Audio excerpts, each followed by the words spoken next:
नमस्कार, good morning. मैं ओम प्रकाश मेहरडा आज आपको बीए पार्ट राजनीति विज्ञान के पेपर राजनीति विज्ञान के मूल आधार राजनीति विज्ञान के मूल आधार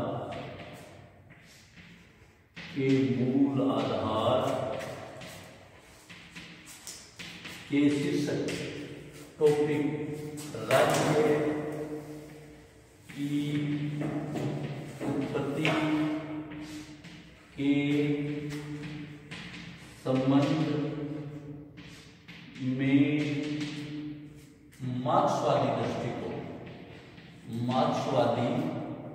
दृष्टिकोण मार्क्सवादी विचारधारा।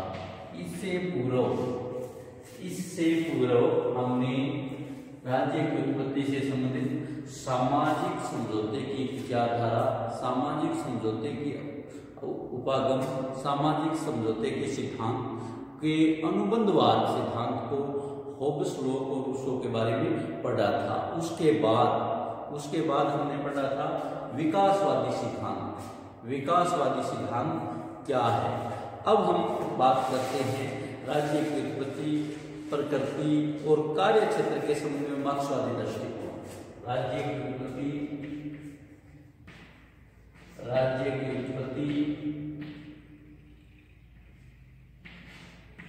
प्रकृति और राज्य की उत्पत्ति, प्रकृति और कार्य क्षेत्र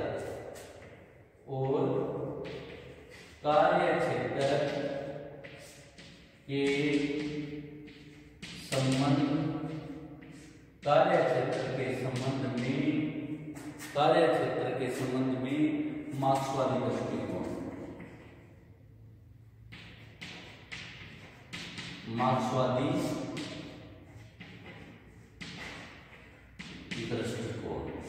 हम आज जो अध्ययन कर रहे हैं राज्य की उत्पत्ति, प्रकृति, कार्य क्षेत्र के संबंध में मार्क्सवादी दृष्टिकोण हम पढ़ चुके हैं। हम इस बात को पढ़ते हैं कि कार्ल मार्क्स और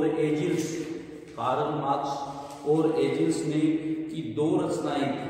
कार्ल मार्क्स की रचना थी साम्यवादी घोषणा पत्र और एजिल्स की रचना थी पूंजी। कार्ल मार्क्स की घोषणा थी साम्यवादी दृष्टिकोण, साम्यवादी घोषणा पत्र और एजिल्स की जो रचना थी वो पूंजी। ये दोनों जो रचनाएं हैं एजिल्स और मार्क्स की, इनमें राजनीतिक विचारधारा का प्रतिपादन किया गया। इनमें जिन राजनीतिक विचारधारा का प्रतिपादन किया गया उन्हें हम मार्क्सवाद कहते हैं। यानी जिन एजिल्स और कार्ल मार्क्स की दो रचनाएं थी, साम्यवाद की घोषणा और पूंजी, उन जो दो रचनाओं में जिन राजनीतिक विचारधाराओं का प्रतिपादन किया गया था उन्हें हम मार्क्सवाद कहते हैं। मार्क्सवाद की उन दो रचनाओं में कौन कौन सी धारणाएं थी, कौन कौन से सिद्धांत थे, ये यहाँ बताते हैं कि मार्क्सवादी धारणा में कौन कौन से सिद्धांत थे। नंबर 1 था द्वंद्वात्मक प्रक्रियावाद।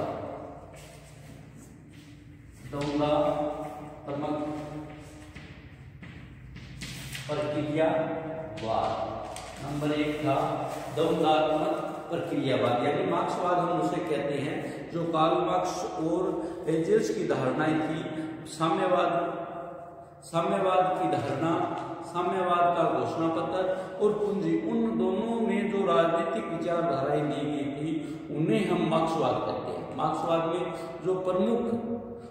में प्रमुख जो सिद्धांत थे द्वंद्वात्मक भौतिकवाद, प्रतिक्रियावाद, भौतिकवाद और प्रक्रियावाद। दूसरा है इतिहास की आर्थिक व्याख्या। इससे पहले इतिहास की कभी भी आर्थिक व्याख्या नहीं की गई थी। इससे पहले साम्यवाद घोषणा पत्र और पूंजी से पहले जितनी भी रचनाएं थी उनमें इतिहास की सिर्फ राजनीतिक घोषणाएं की गई थी, सिर्फ राजनीतिक द्वंद्वात्मक बात की गई थी। तीसरा था वर्ग संघर्ष का सिद्धांत। वर्ग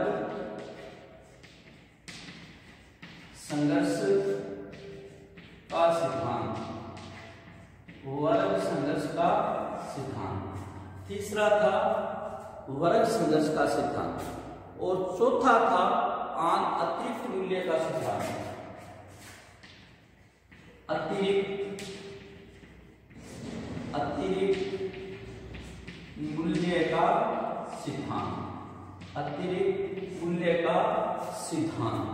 और पांचवा था पूंजीवादी व्यवस्था का विश्लेषण, पूंजीवादी व्यवस्था का विश्लेषण,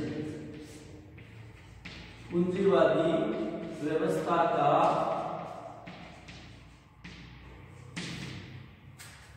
विश्लेषण।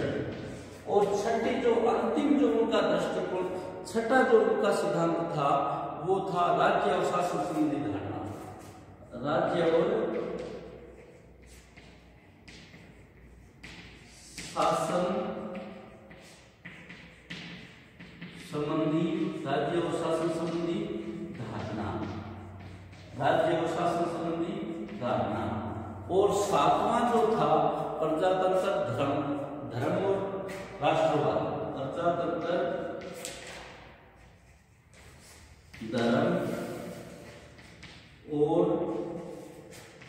राष्ट्रवाद की धारणा। एक बार हम पुनः देख लेते हैं, एक बार हम पुनः समझने की कोशिश करते हैं। कार्ल मार्क्स और एंजेल्स ने, कार्ल मार्क्स और एंजेल्स ने दो रचनाएं लिखी। कार्ल मार्क्स की रचना थी साम्यवादी घोषणा पत्र और एंजेल्स की जो रचना थी वो पूंजी थी। उन दोनों घोषणाओं में जिन राजनीतिक विचारधाराओं का, देखो साम्यवादी घोषणा पत्र, साम्यवादी घोषणा पत्र और दूसरा है पूंजी। कार्ल मार्क्स की रचना थी साम्यवादी घोषणा पत्र,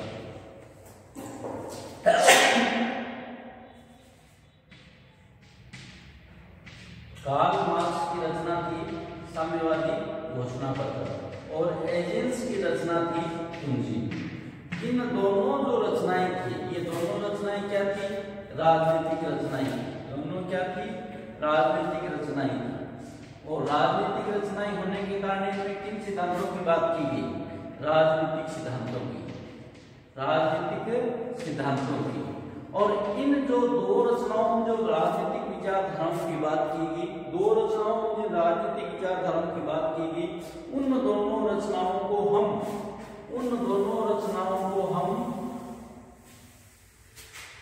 मार्क्सवाद कहते हैं। उन दोनों रचनाओं में जो राजनीतिक विचारधारा दी गई, दोनों रचनाओं में जो राजनीतिक विचारधारा थी, उनको हम मार्क्सवाद कहते हैं। उनको हम सामूहिक रूप से मार्क्सवाद कहते हैं।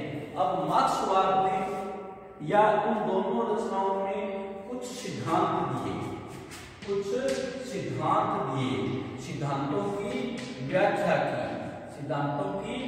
व्याख्या की। वो कौन कौन से सिद्धांत है किस रचना में?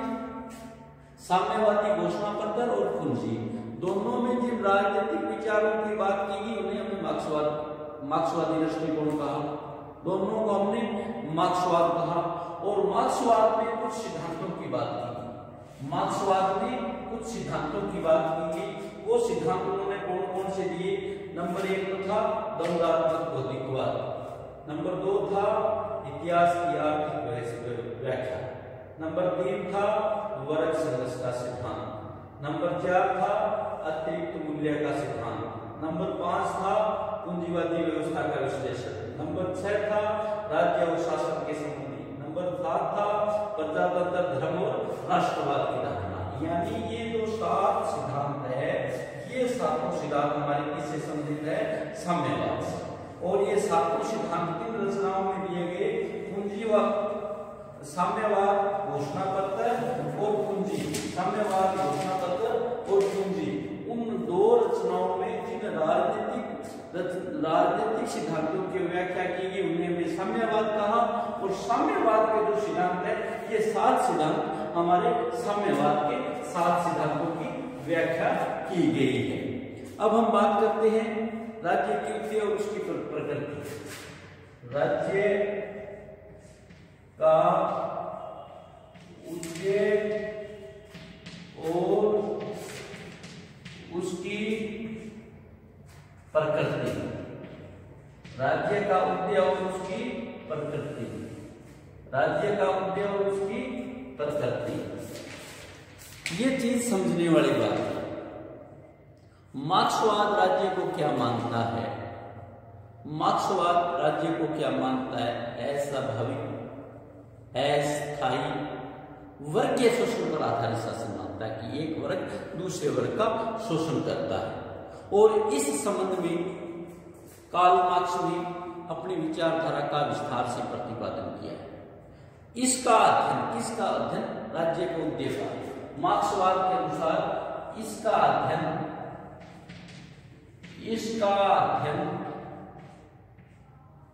हम निम्न रूपों में कर सकते हैं। इसका अध्ययन हम निम्न रूपों में कर सकते हैं। कौन कौन से रूपों में कर सकते हैं? किन किन रूपों में कर सकते हैं इसका अध्ययन? नंबर 1 है राज्य की उत्पत्ति का आधार वर्ग विभेद। जैसा हमने मार्क्सवाद के सिद्धांतों में कहा था, जैसा हमने मार्क्सवाद के सिद्धांत का 3 नंबर पॉइंट था वर्ग संघर्ष का सिद्धांत, वर्ग संघर्ष का सिद्धांत, वैसे ही मार्क्सवाद के अध्ययन हम निम्न रूपों में कर सकते हैं। नंबर 1 राज्य की उत्पत्ति का आधार वर्ग विभेद। राज्य की उत्पत्ति का आधार, राज्य की उत्पत्ति का आधार वर्ग विभेद। राज्य की उत्पत्ति का आधार वर्ग विभेद। अब हम बात वर्ग विभेद की करते हैं। Class dictation is the best of origin of state. राज्य का सबसे प्रमुख जो उत्पत्ति का आधार है वो वर्ग विभेद है। कार्ल मार्क्स की धारणा द्वारा यह प्रतिपादित किया गया। कार्ल मार्क्स ने यह धारणा प्रतिपादित की गई, जिसकी धारणा को हम वर्ग संघर्ष से जुड़ी हुई है। मार्क्सवादी अपने घोषणा पत्र में लिखते हैं कि अब तक समस्त मानव जीवन का इतिहास वर्ग संघर्ष का इतिहास है। अब तक उन्होंने अपनी रचनाओं में लिखा कि अब तक जो इतिहास हुआ है, अब तक जो इतिहास रचा गया है, अब तक जो राजनीतिक घटनाएं हुई, अब तक जो राजनीतिक प्रक्रियाएं हुई, वो सारी की सारी वर्ग संघर्ष के परिणाम स्वरूप हुई। वो सारी की सारी गतिविधियां वर्ग संघर्ष के परिणाम स्वरूप हुई। राज्य का उद्देश्य इस वर्ग संघर्ष की प्रवृत्ति के आधार पर हुआ, इसलिए यह अस्वाभाविक संस्था है, यानी स्वभाव नहीं है, अस्वाभाविक संस्था है। मार्क्सवादी विचारधारा में जो सामान्य मत है उसके सर्वथा विपरीत राज्य को एक वर्गीय संस्था माना जाता है। मार्क्सवाद यह कहता है कि राज्य एक वर्गीय संस्था है। आदिम साम्यवादी व्यवस्था में आदिम जो पुराना साम्यवादी सदस्य था, उनके बीच हितों में कोई संघर्ष नहीं होने के कारण राज्य नहीं था। उनके बीच कोई हित नहीं थे, कोई हितों का टकराव नहीं था, इसलिए राज्य नहीं थे। लेकिन दास प्रथा के युग में ये स्थिति बदल गई। जब दास युग आया तो ये स्थिति बदल गई। इस युग में स्वामियों के हाथ में, पूंजीपतियों के हाथ में भूमि, संपत्ति, उत्पादन के सभी साधन आ गए और इसके परिणाम स्वरूप उन्होंने दासों का शोषण करने लगे। स्वामी वर्ग की संख्या में बहुत कम थी, स्वामी वर्ग की संख्या कम थी, इसलिए बहुसंख्यक वर्ग जो दास वर्ग था उसके विरोध अपनी स्थिति बनाए रखने के लिए, उसको अपने नियंत्रण में रखने के लिए जो अल्पसंख्यक वर्ग था, जिस स्वामी वर्ग की कम संख्या थी, उन्होंने शक्ति का सहारा लेना पड़ा और इस शक्ति के सारे के परिणाम स्वरूप सेना, पुलिस, न्यायालय, जेल आदि की व्यवस्था की गई। इन संस्थाओं पर उन लोगों का अधिकार था जो शोषक वर्ग के समर्थक थे, यानी सेना, न्यायालय, जेल ये सभी वो थे जो शोषक वर्ग के समर्थक थे। और यहीं से हमारे राज्य का सूत्रपात हुआ, यहीं से हमारे राज्य का सूत्रपात हुआ। दूसरा है राज्य और शासन के शोषण के यंत्र। राज्य और शासन शोषण के यंत्र। राज्य और शासन शोषण के यंत्र। राज्य और शासन शोषण के यंत्र। राज्य का उदय वर्ग भेद के कारण हुआ। राज्य संस्था सदैव ही शोषक वर्ग के सहायक के रूप में कार्य करते थे। सामंतवादी युग में सामंत और पूंजीपति राज्य की सहायता के लिए क्रमशः सामंतवादी वर्ग में पूंजीपति वर्ग और सामंत राज्य की सहायता के लिए किसानों और मजदूरों का शोषण करते थे। मार्क्स के अनुसार प्राचीन काल में निरंकुश राज्यों के समान ही वर्तमान की तरह लोकतंत्रीय कहे जाने वाले राज्यों के संबंध में भी ये सत्य है। क्या सत्य है कि जो पूंजीपति वर्ग है वो किसानों का शोषण करते थे। इन राज्यों में लोकतंत्र केवल दिखावे की वस्तु होती है। राज्य की वास्तविक शक्ति पूंजीपति वर्ग तथा उनके समर्थकों के हाथों में है। इन लोकतंत्रीय राज्यों में कानूनों का निर्माण पूंजीपतियों द्वारा पूंजीपतियों की संपत्ति संबंधी हितों की रक्षा के लिए किया जाता है। इस प्रकार मार्क्स और एंजेल्स के अनुसार राज्य पक्षपात रहित संस्था नहीं है जिसका उद्देश्य सभी वर्गों की रक्षा करना, वरन यह एक वर्गीय संस्था है, एक बड़े वर्ग की रक्षा करती है। जिसका उद्देश्य शोषक वर्ग के हितों की रक्षा करना है, उसे शोषित वर्ग के से ज्यादा शोषण करने को बढ़ावा देना है। स्वयं मार्क्स ने कहा है कि राज्य केवल एक ऐसा यंत्र है, राज्य केवल एक ऐसा यंत्र है जिसकी सहायता से एक वर्ग दूसरे वर्ग का शोषण करता है। एंजेल्स ने यहाँ तक भी कहा है कि राज्य अपने सभी रूपों में एकमात्र शासन की संस्था नहीं है। प्रत्येक अवस्था में इसने दलित और शोषित वर्ग को दबाए रखने का कार्य किया है। इसी प्रकार तीसरा, अंतिम काल में सर्वहारा वर्ग की तानाशाही। अंतिम काल में सर्वहारा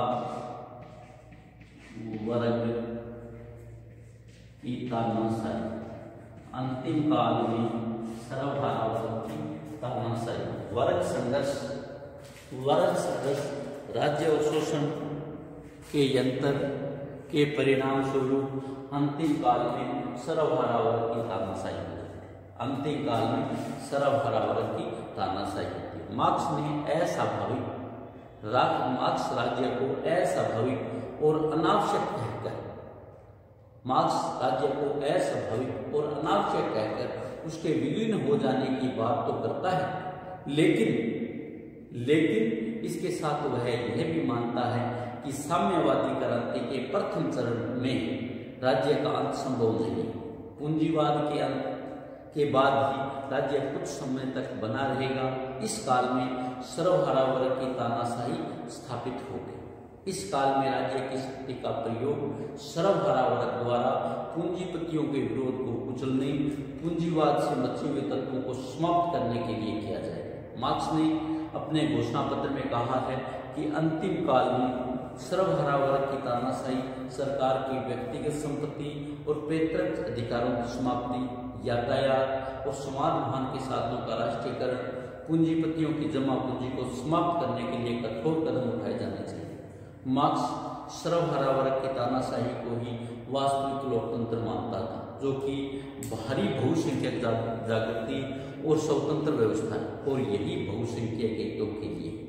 चौथा है राज्यहीन और वर्गहीन समाज की स्थापना का आदर्श। चौथा है राज्यहीन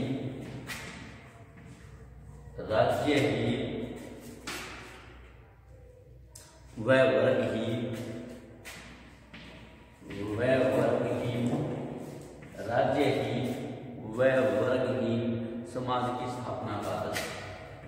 समाज की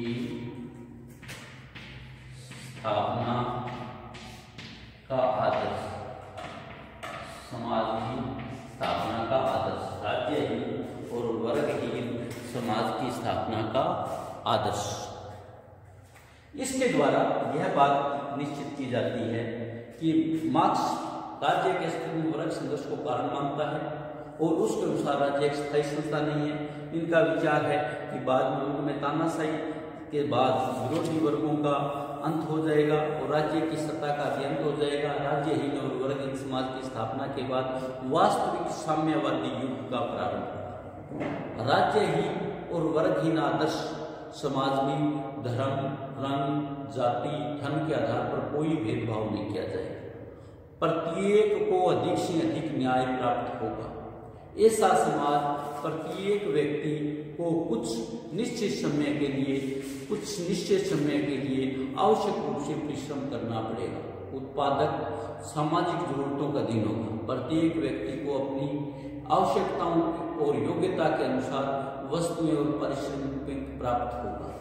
योग्य नहीं होने पर सामाजिक सहायता और सामाजिक बीमे की व्यवस्था की जाएगी। नेक्स्ट है राष्ट्रवाद का विरोध और अंतरराष्ट्रवाद का समर्थन। राष्ट्रवाद का विरोध और अंतरराष्ट्रवाद का समर्थन।